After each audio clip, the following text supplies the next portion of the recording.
qala al-musannifu rahimahullah ta'ala wa nafana iyakum ulamahu wa nas'alullah min barakatihi. Bab darajatul qiyam bil ingkar, tingkatan menegakkan atau melaksanakan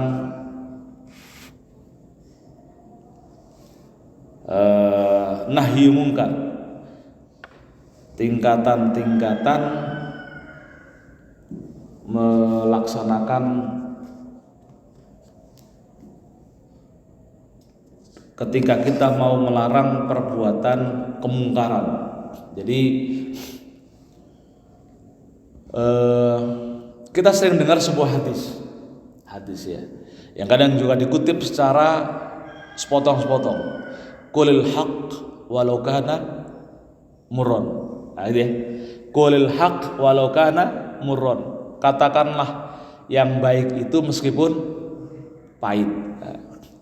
Ini hadis yang sering diambil secara sepihak lalu kemudian dipraktekkan dimanapun. Kalau merasa itu baik dia ungkapkan. Padahal ketika kita memahami ajaran agama ada yang disebut dengan namanya munasabah. Kalau ayat di Quran itu ada namanya munasabah, al ayat bil ayat.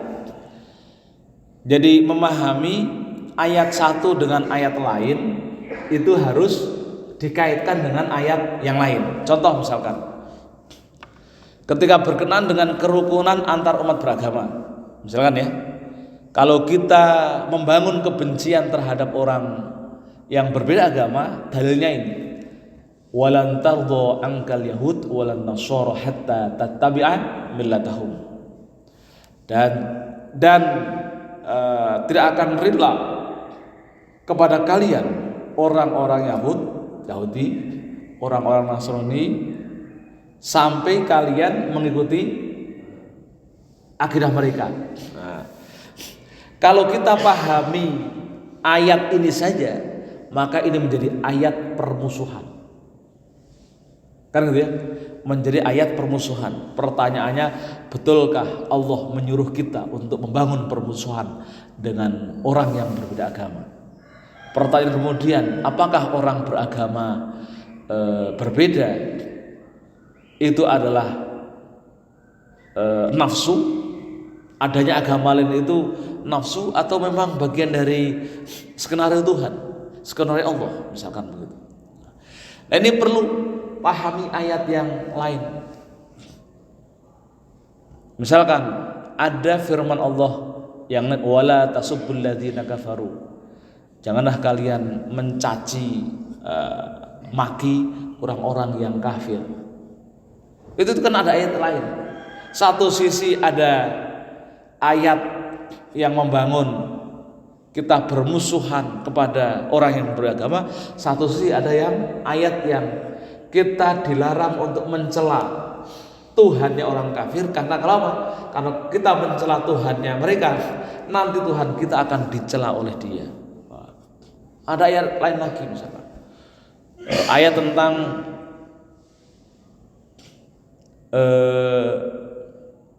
pembunuhan atau peperangan, waqatilul ladzina kafaru, dan perangilah orang-orang yang kafir. Kalau ayat ini diambil secara parsial tersendiri, maka ini kita akan mendapatkan pemahaman yang tidak tepat dalam memahami firman-firman Allah. Tapi orang kalau dengan keterbatasannya akan mengatakan, loh, saya menjalankan perintah Allah. Contoh tadi misalnya yang saya baca, Muhammadur Rasulullah walladzina ma'ahu asyidda wal kufar ruhama'u bainahum. Yang disebut pengikut Rasulullah adalah mereka yang berbuat kasar, berbuat keras, tegas terhadap orang kafir dan kasih sayang terhadap sesama mukmin. Ini kalau ayat ini dipahami secara sepotong-potong, ini namanya tebang pilih, kan gitu. Sementara tebang pilih nggak boleh, kan gitu. Misalkan di ayat ini kan hai orang-orang yang beriman,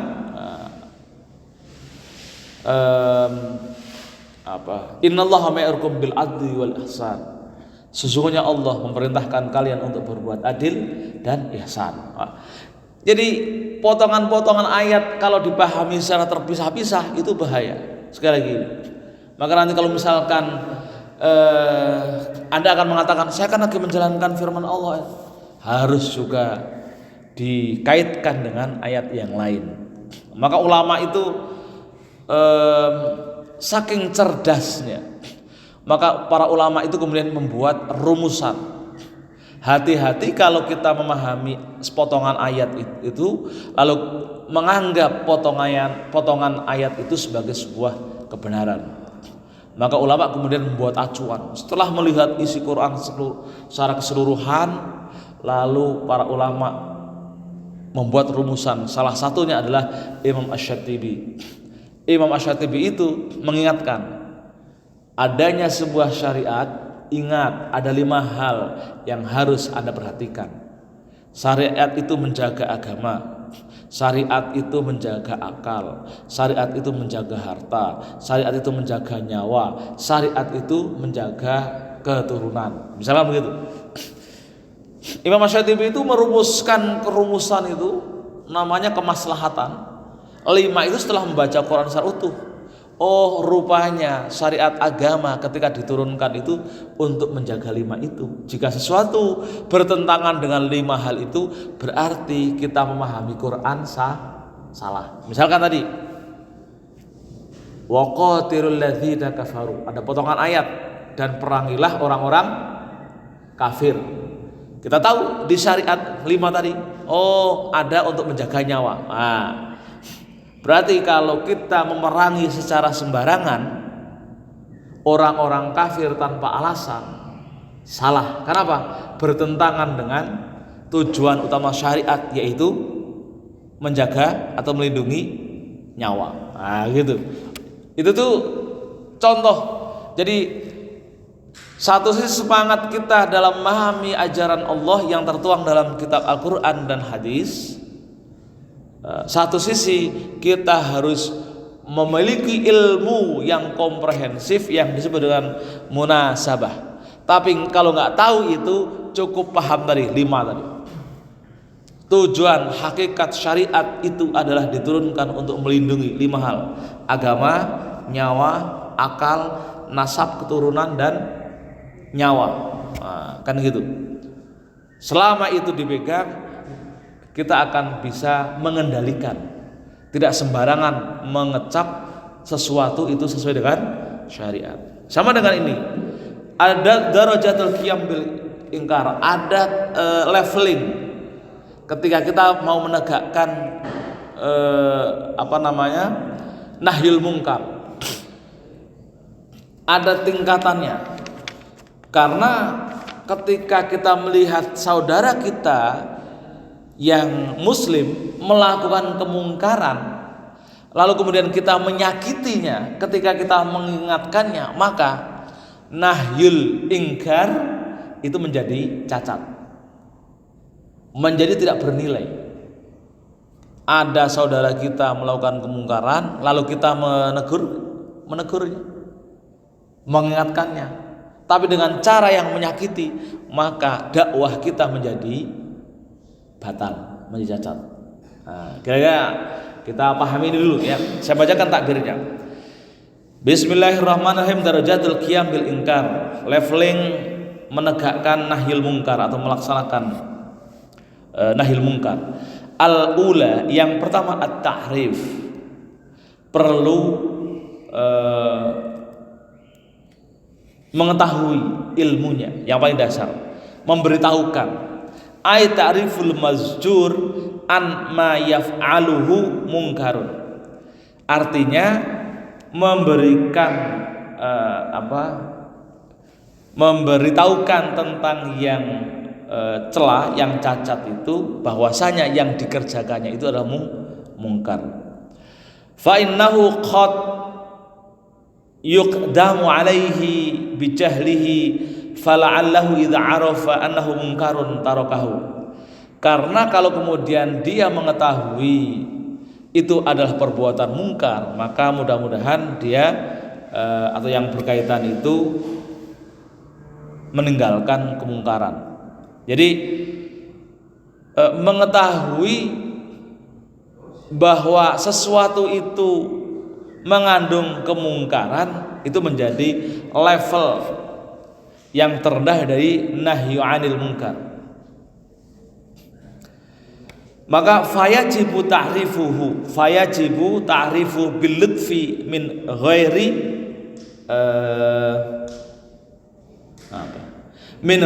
unfin. Fa inna fit ta'rif kashfan lil aurat wa idza'an lil qalbi. Jadi maka wajib ketika memberitahukan kemungkaran itu bil lutfi, dengan kelemah lembutan. Min ghairi unfin, bukan dengan kekerasan. Kenapa? Fa inna fit ta'rif kashfan lil aurat wa idza'an lil qalbi. Karena kalau kita memberitahukan ke orang bahwasanya itu adalah perbuatan mungkar, itu pada hakikatnya membuka aib. Membuka aib. Nah, kalau membuka aib itu menyakiti hati. Kita ingat bahwasanya membuka aib kepada atau membuka aib kepada saudara kita itu adalah bagian yang dicela dalam ajaran kita. Maka Allah melalui lisan Rasulullah berkali-kali mengingatkan, man satara musliman satarahullahu yaumal qiyamah. Barang siapa yang menutupi aib seorang muslim, maka Allah akan menutupi aib kita di yaumul qiyamah, di hari akhirat. Jadi aib itu, kalau kita tahu saudara kita punya aib, punya cacat, punya celah, hati-hati. Apalagi membukakan kepada orang lain. Nah, itu. Apalagi menginformasikan kepada orang lain. Kita ngasih tahu aja misalkan kepada yang bersangkutan, kamu tuh kok, misalkan apa cacatnya orang ya?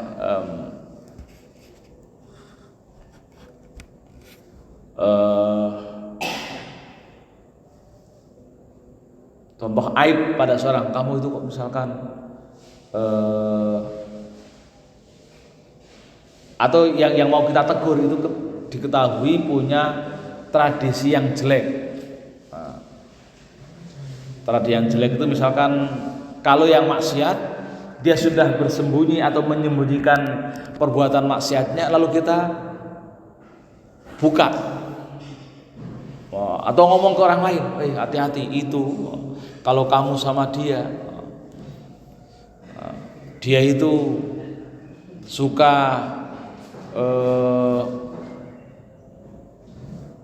maksiat misalkan, itu diverbalkan, diutarakan secara terbuka kepada orang lain, itu sama dengan membuka aib.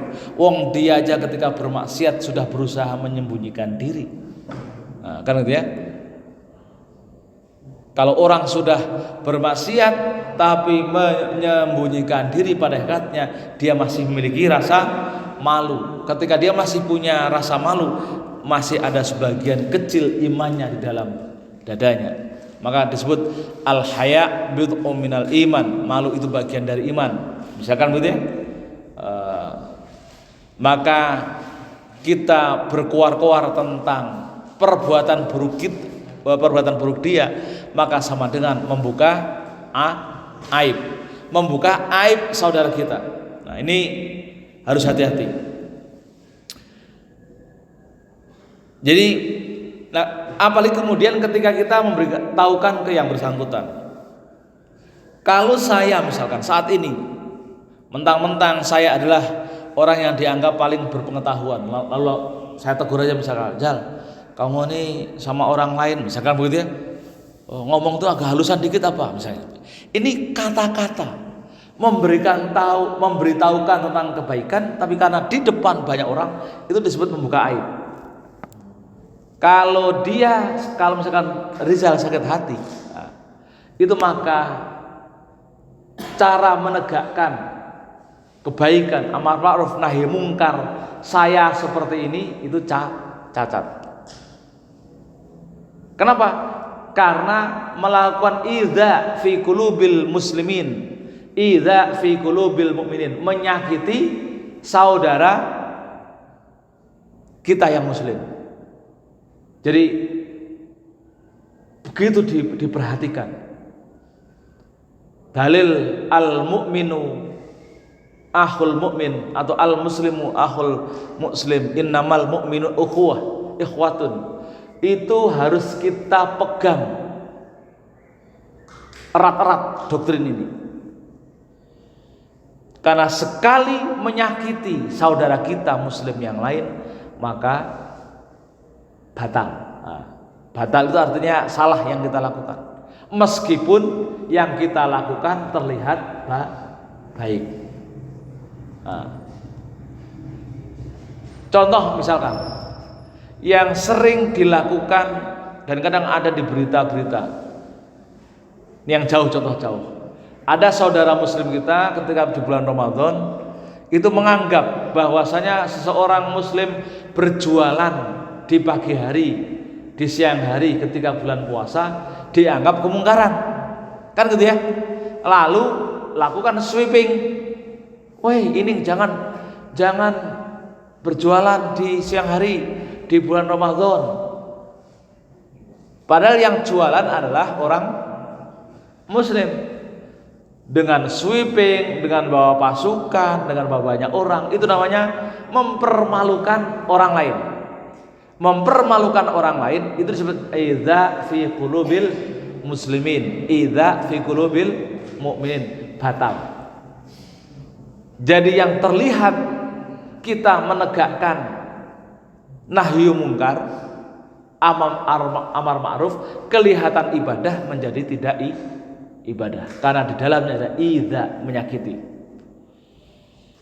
Jadi itu harus diperhatikan. Innamal mu'minuna ikhwatun. Innamal mu'minuna ikhwatun. Al muslimu akhul muslim, al mu'minu akhul mu'min. Sesama orang beriman itu adalah saudara. Muslim yang satu itu bersaudara dengan muslim yang lain. Yashuddu ba'dahu saling menyanda, mengikat satu dengan yang lainnya. Jadi hati-hati menyakiti saudara kita yang muslim, maka kemudian menjadikan amar ma'ruf kita menjadi batal. Jadi perintah Allah yang dijabarkan lalu dijelaskan oleh para ulama itu pokoknya penting kita memberitahukannya dengan bil lutfi, dengan kelembutan, min ghairi unfin atau anfin, tanpa kekerasan. Jadi dalam rangka itu menjaga kasfan lil aurat wa idzaan li qalbi, menjaga agar auratnya, rasa malunya, aibnya itu diketahui oleh orang lain, dan juga agar tidak menyakiti hati. Kalau sudah menyakiti hati, falabuta wa ayyu alija daf'u adzahu bilutfin, maka dia harus mengobati sakit hatinya itu. Jadi menyakiti saudara kita yang muslim yang lain, maka wajib bagi kita untuk mengobati penyakit kita itu, penyakit rasa sakitnya itu dengan ya kelembutan yang lain. Wa'at bi'is sayyi'atal hasanata tamhuha. Jadi ingat Rasul juga berfirman di hadis yang lain, wa'at bi'is sayyi'atal hasanata tamhuha. Ikutilah ketika kita setelah berbuat kesalahan dengan kebaikan, maka mudah-mudahan dengan kebaikan itu bisa menutup kesalahan. Nah, itu kita melakukan menyakiti, wah hati-hati banget tuh. Kalau sampai kita menyakiti saudara kita muslim yang lain, kok dibawa sampai mati dan kemudian belum sempat dimaafkan atau belum sempat memaafkan, itu akan menjadikan kendala atau penghalang bagi kita semua untuk mendapati surganya. Jadi misalkan saya menyakiti Rijal misalkan, lalu saya mati sebelum minta maaf misalkan, maka saya tidak akan pernah bisa mencapai kehadirat Allah. Maka jiwa saya, ruh saya terpenjara, tidak akan bisa menghadap Allah kalau masih punya keterikatan menyakiti saudara muslim yang lain dan dia belum meminta maaf. Ya. Belum meminta maaf. Wong sudah meminta maaf, nggak dimaafkan saja, itu juga bisa memenjarakan roh kita. Tidak sampai ke hadiratnya, apalagi belum sampai meminta maaf. Lagi-lagi ini hati-hati. Kita punya saudara muslim kita, ada yang menjadi tetangga kita, ada yang menjadi teman kita, ada yang menjadi saudara kita. Sekali menyakiti harus ingat, lalu kemudian kita minta maaf. Tanpa itu kita mati, roh kita dijebak, dipenjara, terpenjara dan tidak akan sampai ke hadiratnya. Hati-hati banget. Nah, tapi kita punya wasilah ya, punya media, lebaran. Lebaran itu kadang sesuatu yang didesain, disusun oleh para ulama. Nah, gitu. Karena di Indonesia yang model lebaran habis sholat Id lalu saling mengunjungi, saling meminta maaf, itu hanya di Indonesia. Di negara lain itu tidak ada. Itu kenapa? Karena ulama paham betul. Kadang orang itu ketika menyakiti orang lain kadang sering dilakukan dengan tanpa sadar. Maka event tahunan lebaran sempatkan menyatakan secara verbal memohon maaf. Itu begitu hebatnya para ulama kita itu, pinter sekali. Pinter lalu merumuskan ajaran-ajarannya dalam bentuk sebuah tradisi yang keren. Ada tradisi kunjung mengunjungi, yang kalau dalam kondisi hari biasa nggak mungkin kita mengunjungi. Tapi karena ada event namanya lebaran, lalu mengunjungi, kan keren. Minta maaf. Dalam apa? Dalam rangka apa? Nah, dan kita kadang kalau sudah dibilang minta maaf, mesti dimaafkan semuanya. Nggak inget itu yang mana, pokoknya semua yang dianggap menyakiti hati kita mesti memaafkan. Saat itulah kondisi batin kita, kondisi nyawa kita, kondisi ruh kita bersih dari menyakiti orang. Nah, itu event. Makanya kenapa kita sering berharap perpanjang usianya sampai puasa depan. Siapa tahu mendapati lebaran sehingga sempat minta maaf. Nah, kalau meninggal setelah lebaran itu syukur banget, bersih. Kesalahan terhadap sama manusia dianggap bersih. Nah, fanaqul lahu innal insana la yuladu aliman walaqad kunna jahil. Harus kita sadari bahwasanya kita itu dilahirkan tidak dalam kondisi sebagai orang pinter, tapi kita dilahirkan sebagai orang bodoh. Nah, maka penting bagi kita melakukan takrif ketika ada orang lain melakukan kemungkaran, informasikan saja kalau itu perbuatan tidak baik, perbuatan maksiat. Nah, sekarang bagaimana cara menginformasikan agar yang bersangkutan tidak sakit hati? Ini yang berat. Kalau kita nggak bisa, mending diam. Nah. Fa'allamanal ulama, lalu kemudian ulama mengajari kita, fasawab wa kadza wa kadza fayatalattaf. Yang benar itu seperti ini, tapi kemudian jangan lupa untuk berlembut hati. Hakadha layasilu atau liyasila at-ta'rif min ghairi idza, agar informasi kebaikan itu sampai kepada mereka tanpa harus menyakiti. Ya, nih takbirnya. Fa inna idza al muslim haramun mahdzurun. Jadi menyakiti seorang muslim itu adalah haram. Menyakiti seorang muslim haram, jelas itu. Kalau di Quran bunyinya hanya innamal mu'minuna ikhwatun. Antar orang mukmin adalah saudara. Kalau hadisnya al mu'minu akhul mu'min yashuddu ba'duhu ba'dha. Muslim satu dengan muslim yang lain adalah saudara yang saling mengikat antara satu dengan yang lain. Jika satu sakit, maka yang lainnya akan merasakan sakitnya.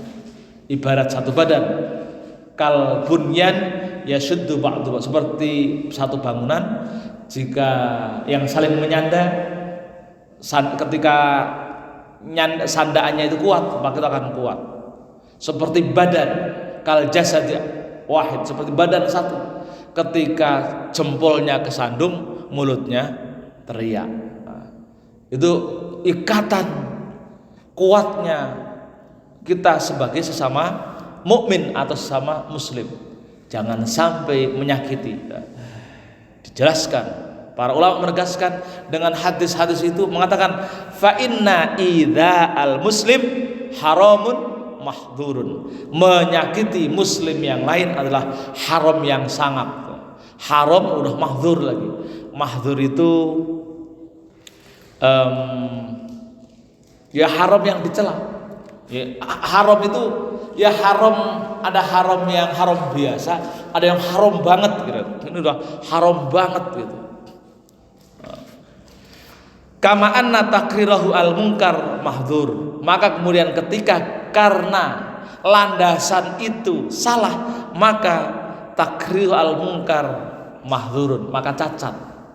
Ketika kita melakukan penegakan nahyu mungkar karena landasan itu menjadi cacat.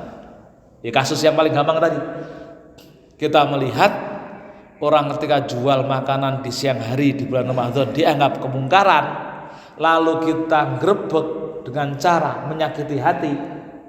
Kan itu kan menyakiti hati itu, grebek nggak bocor kan menyakiti itu, maka haram melakukan begitu, haram. Sama orang ketika misalkan ada saudara kita kerja di kafe misalnya, kerja di kafe itu kan biasa kan bayangannya kan begitu. Lalu kita mengingatkan dia sampai sakit hati, lalu dianggap itu membuat rasa malunya terungkap pada orang lain, maka kita mengingatkan dia itu haram. Itu yang disebut dengan takriruhu al munkar mahdzurun, menjadi cacat. Sama saja dengan walaysa minal uqala man yaghsilu dam bidam au bil baul. Sama saja orang ketika mau membersihkan darah dengan darah, ya namanya nggak akan bersih. Atau membersihkan najis dengan air kencing. Jadi orang yang melakukan dakwah menyeru kebaikan seperti itu dianggap sama dengan mandi dengan air kencing. Ya bukannya tambah bersih, tapi malah najisnya ke sana kemari. Waman ada bil ingkar fahadza mithalu. Ini perumpamaan orang yang menegakkan qiyam bil ingkar, menegakkan nahyu mungkar, tapi dengan cara menyakiti itu contohnya seperti itu. Dianggap seperti orang berwudu pakai air comberan, nah gitu. Atau orang bermandi pakai air kencing, ceramah kemana-mana, misalkan begitu ya. Tapi menyakiti itu sama dengan orang yang menegakkan kemungkaran dengan menyakiti sesama muslim. Nah, jadi penting itu melakukan ta'rif. Jadi menjadi penting kita punya ilmu. Ud'u ila sabili rabbika bil hikmati wal mau'izatil hasanati wajadilhum billati hiya ahsan. Ud'u, serulah, ila sabili rabbika, kepada jalan Tuhanmu, bil hikmah, dengan bijaksana, kan gitu. Itu yang disebut ta'rif tadi. Beritahukan kemungkaran, bahwasanya itu adalah perbuatan mungkar, tapi dengan cara yang baik. Dia tidak merasa malu, dia tidak merasa dibukakan aibnya. Caranya gimana? Ini yang perlu kita pelajari lebih lanjut, ilmu komunikasi. Yang kedua, ad-darajatus tsaniyah, derajat yang kedua, an-nahyu bil wa'dzi wan nashu wa takhwifi billahi ta'ala wa dzalika fi man yuqdamu atau yuqaddamu al amri wa huwa alimun bi kaunihi munkaran. Yang kedua, ketika melakukan nahyu, melarang, itu bil wa'dzi, dengan nasihat, dengan petuah, mau'izah, dengan mau'izah, pesan, wan nashi, dan nasihat, wa takhwif, dan menanamkan rasa takut billahi, kepada Allah Ta'ala, wa dzalika fi man yuqaddamu 'alal amr wa huwa 'alimun bi kaunihi munkar. Ini dilakukan petuah, ceramah, nasihat, itu dilakukan kepada orang yang sudah tahu kalau amal perbuatan itu adalah mungkar. Nah, jadi harus tahu yang mau diajak ngobrol itu siapa. Kalau dia belum tahu, maka kewajiban kita memberitahu dulu, bukan langsung melarang. Kalau dia yang di hadapan kita belum tahu kalau itu adalah perbuatan mungkar, kita kasih tahu dulu. Rumusnya, cara ngasih taunya, jangan sampai menyakiti hati, jangan sampai membuka aib, aurat, atau itu diinformasikan ke orang lain. Wah, itu dia kerja di tempat maksiat, kerja di pelacuran, gitu. Jangan sampai begitu. Kasih tahu kalau itu adalah perbuatan mungkar. Kalau kemudian kita punya solusi, syukur-syukur begitu kan. Kalau kita mau menasihati, kasih solusi. Saya punya pekerjaan, pindah aja dari situ. Itu lebih baik. Langsung dipindah, langsung dieksekusi. Lebih baik. Jangan hanya cuma bisa melarang, tapi tidak memberikan solusi. Nah, kalau dia sudah tahu, maka cara kita adalah dengan memberikan nasihat, mengingatkan, atau memberikan informasi yang mau itu. Kalladzi yuwadhibu 'ala syarab aw 'ala dzulmi aw 'ala ightiyabil muslimin aw ma yajri majrah. Itu seperti orang yang minuman keras, menegakkan, tahu sebenarnya mereka itu secara awam bahwasanya syurbul khamr itu haram, mesti tahu. Au ala zulmi, atau orang menyakiti, dia melakukan berbuat aniaya kepada orang lain, itu diingatkan. Fayambagi ayyu'idhu wa yukhawwifa billahi ta'ala. Lalu kemudian dia memberikan nasihat, memberikan petuah dan takut kepada Allah. Wa turidu alaihil ahbar al-waridah bil wa'id fi dzalika wa tuhakka lahu siratus salafi wa ibadatal muttaqin. Lalu kemudian infokan berita, infokan kabar beberapa ancaman-ancaman Allah, termasuk juga bisa menceritakan dengan sejarah orang-orang kehidupan masa lalu atau perilaku ibadah orang-orang takwa. Nah, ini metode. Orang kalau menasihati, ajak ngobrol itu bukan menasihati, kamu itu perbuatan dosa, tidak begitu. Tapi mungkin ketika ngobrol, saya pernah dengar cerita. Wah, itu menasihati tapi tidak langsung. Contoh petuah yang baik, tidak langsung menasihati yang bersangkutan, bahwasanya yang bersangkutan melakukan perbuatan dosa, perbuatan mungkar, tapi dilakukan dengan cara menceritakan kebaikan orang lain, terutama orang-orang yang pasti kalau itu dianggap orang benar. Para nabi, para ulama itu kan banyak cerita. Contoh misalkan ketika dia itu mencuri, maka kita tidak boleh bilang, kamu tuh masih belum menghilangkan profesi lama kamu, nyolongan, mengutilan. Itu nyakiti hati. Tapi kalau misalkan kita buat cerita, tahu nggak cerita Imam Syafi'i dulu, bapaknya Imam Syafi'i? Bagaimana kenapa Imam Syafi'i itu menjadi soleh? Itu karena bapaknya hati-hati terhadap makanan, kan? Apalagi mencuri, buah yang jatuh di atas sungai, lalu buahnya itu hanyut. Itu secara hukum kan halal. Secara hukum halal, kita makan nggak masalah.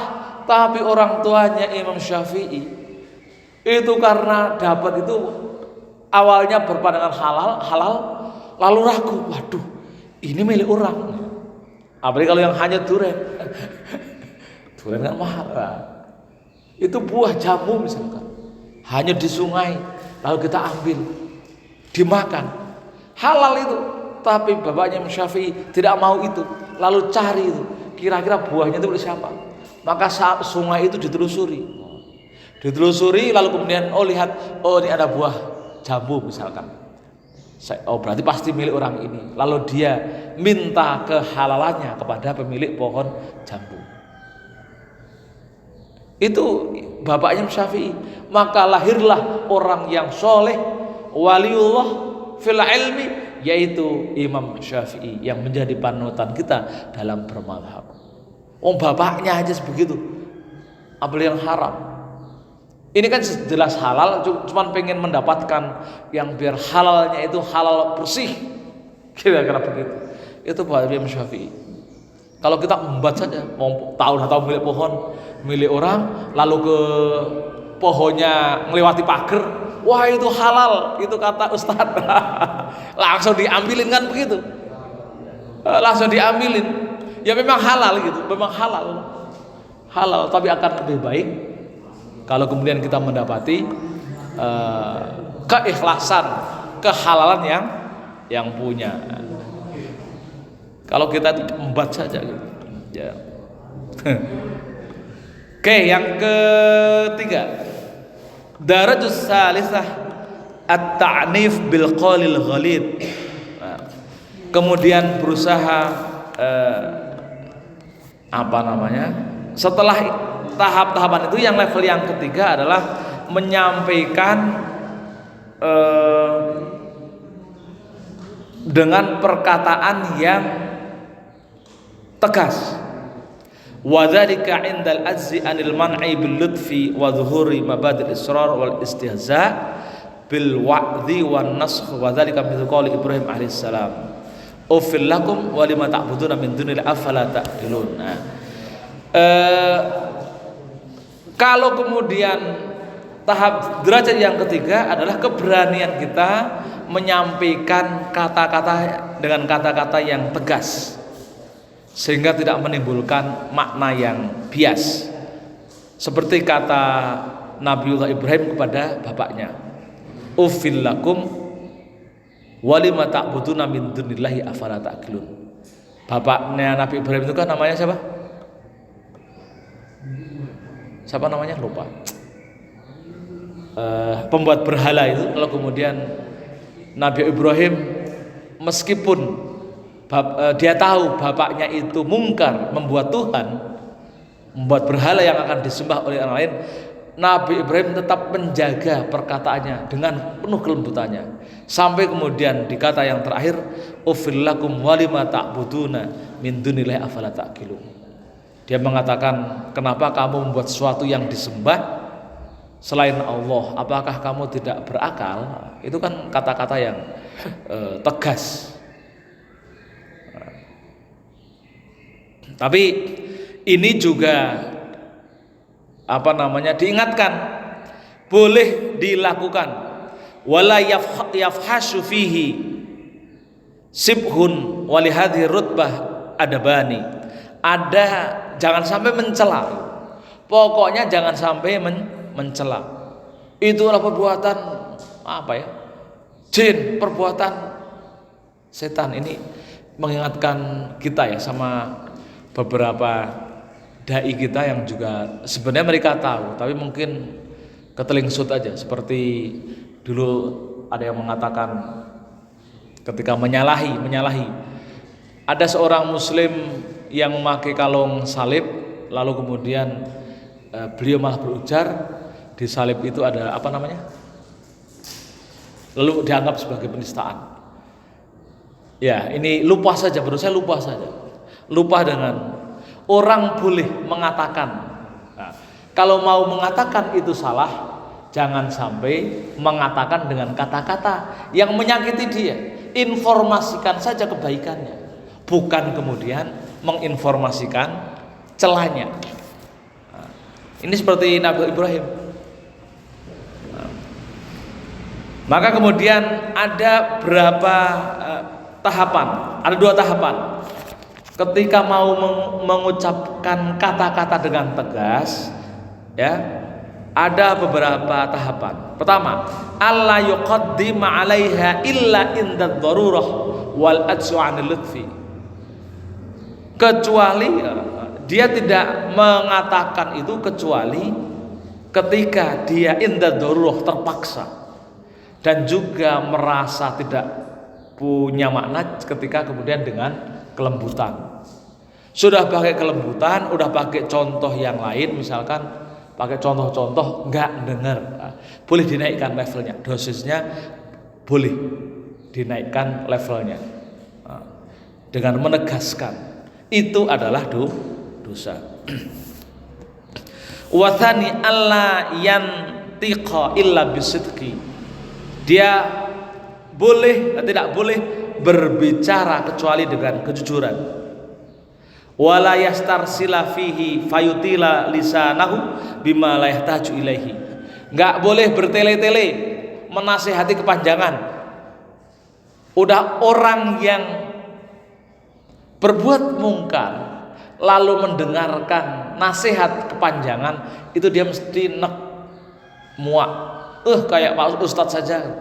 Kalau kita hari ini kan ngaji, benar, memang niat untuk mendengarkan kebaikan secara berpanjang-panjangan. Tapi kalau orang yang mungkar, orang yang memang dasarnya hidup dengan tradisi kemungkaran, kok dikasih ceramah yang bertele-tele, itu mesti nanti kemudian menyalahkan yang lain. Dasar ustadz, misalkan kan begitu. Kayak ustadz saja yang disalahkan kemudian ustadz atau kiai. Padahal orang yang memberitahukan itu dia baru menyampaikan. Maka hindari bertele-tele menyampaikan sesuatu yang tidak dibutuhkan.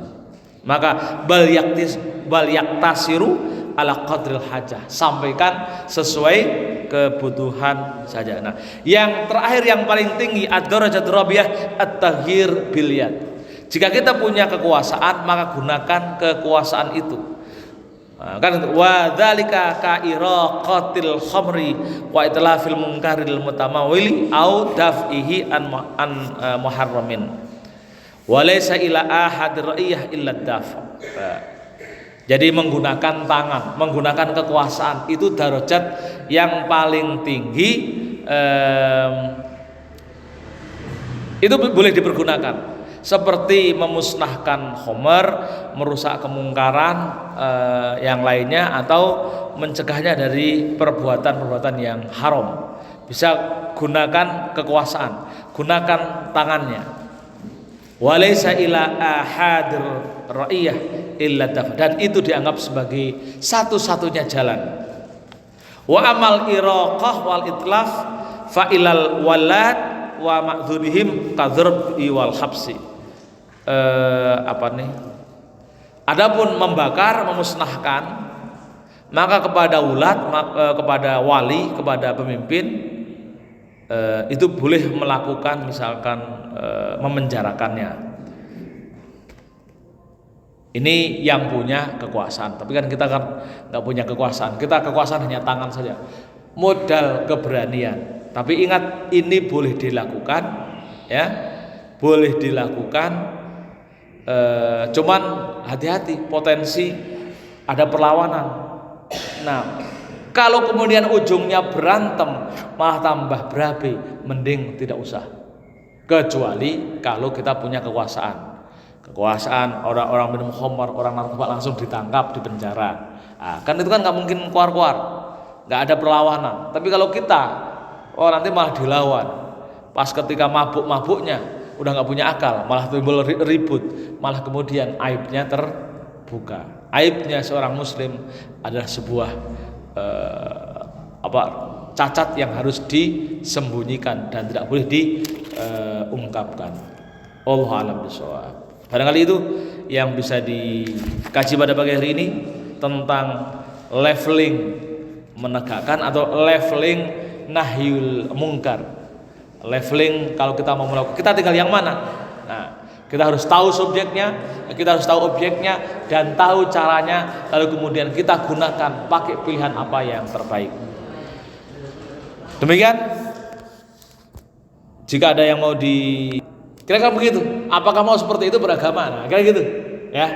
Jadi tidak langsung bisa dijawab dengan perspektif hukumnya. Ya. Yang kedua mengenai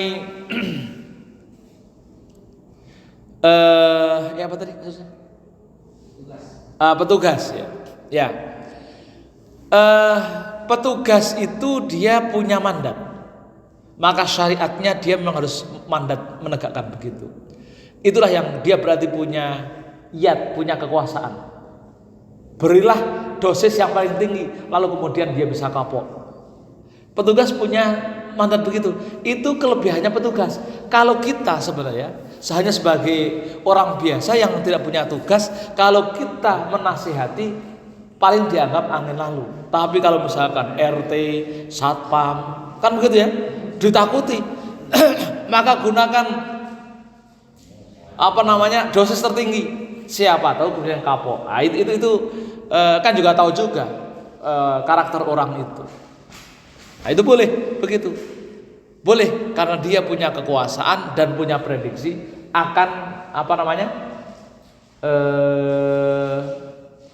kapok gitu. Punya prediksi akan kapok kalau diingatkan dengan keras, meskipun harus menyakiti, tapi dia punya kekuasaan. Itu bedanya orang yang punya kekuasaan. Polisi harus begitu. Karena tugasnya harus sampai nangkep lalu dipenjara sampai dia sadar. Dia disebut nahyu anil mungkar, punya kekuasaan, tapi langsung ada solusinya. Kalau kita kan tidak.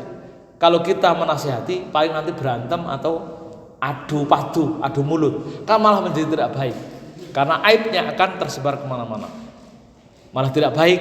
Nah, tapi kalau polisi misalkan langsung ditangkap, tahan, dan terjadi perubahan, dan nanti ketika kan biasanya ada perjanjian, kalau mengulangi lagi nanti akan dipenjara lebih lama dan seterusnya.